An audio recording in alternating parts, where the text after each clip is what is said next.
Hi everybody. Good morning, June 24th, 2020. So, this is the last video for the Canopy for now. In the last video you saw that we were doing some drilling and into the Canopy and that we were having no problems with it and everything is great. Okay, good. So, with that, as you're drilling, even though I use spacers to make sure that the canopy was in the right place, etc., etc., you as you saw, you still may have to do a little bit of additional sanding, right? Uh, Only because I'm being a perfectionist and a pain in the butt, right? I want a perfect gap between it and the rear window. Okay, this is just me being OCD.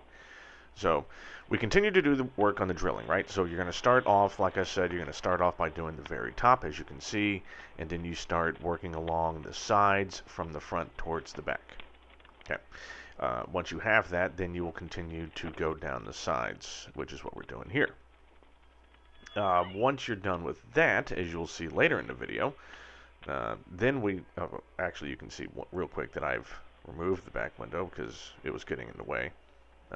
Once I was pretty sure that the spacing between the canopy and the rear window was done, no reason to have the rear window in there. Plus, it's so much easier to work this way.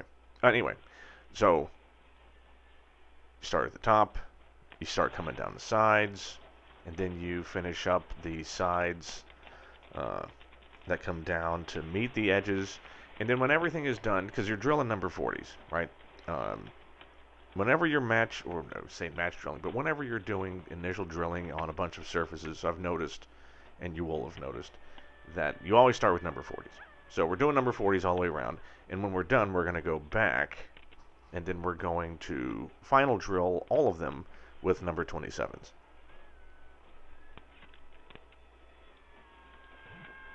And Clico them in place. And the nice thing, so, normally we drill number 30s to use our number 30 Clicos, well, the copper colored Clicos. The nice part is that they still will catch and hold a number 27 Clico. Only because the very back that it's actually catching on is metal, right?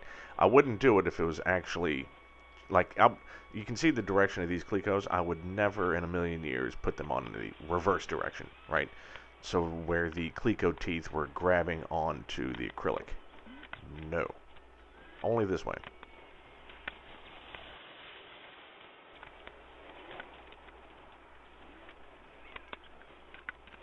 So for the remainder of this video, what you will mostly watch me doing is just drilling. And trust me, every time you see me putting that drill through, you're seeing a nervous man. One of the things, of course, that makes it very easy is using the right cutting solution.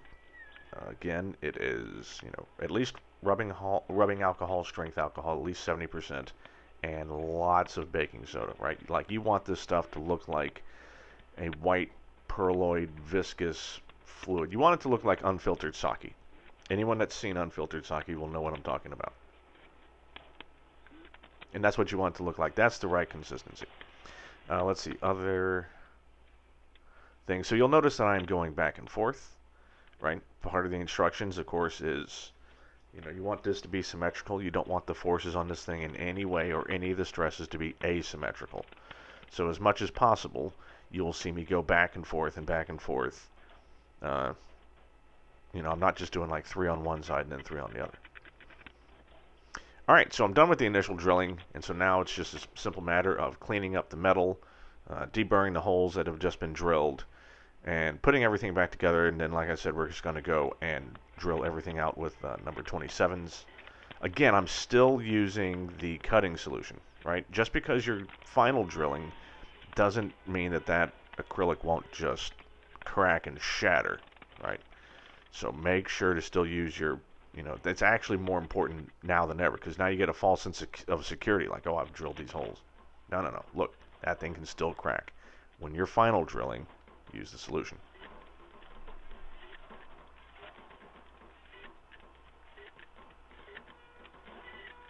Let's see, anything else? Any updates? Oh, I ordered my exhaust.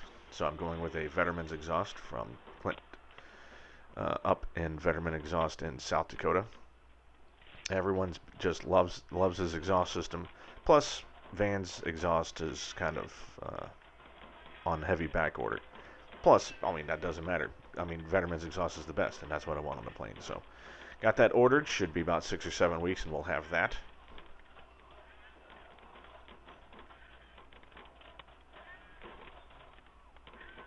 Let's see, do I have any rants? Yes, I have one small one. To the excess of hair that has grown on my head. Off. I don't mean off my head. Stay on my head, please. But I've got to get a haircut soon. I'm just losing my mind. Normally I have my hair short enough that I can just hand dry it after a shower, and in 10 minutes I've got dry hair, and I don't even have to worry about it. Now it's, oh my god. I haven't had hair this long since 1995. At which point it was really long. Maybe one day I'll share a picture with you, but it's bad. If I don't get a haircut soon, I'm just gonna lose my mind. You know, I'm thinking I'll go anywhere. Hey, how bad could coronavirus really be? All right, in the next video. Oh wait, hold on. You got to see the. You got to see this. Well, I'll preempt. So in the next video, we're gonna go back to some wiring. As I said, this is the last video of the Canopy for now. But watch this. Oh, God, is it ever sweet. Vans, you are amazing. Yeah, and once you have that on there, the weight of it, getting that up and down, so much easier. But man, that really makes me worry. Those gas struts have got to be robust. So, thanks for joining me. See you soon.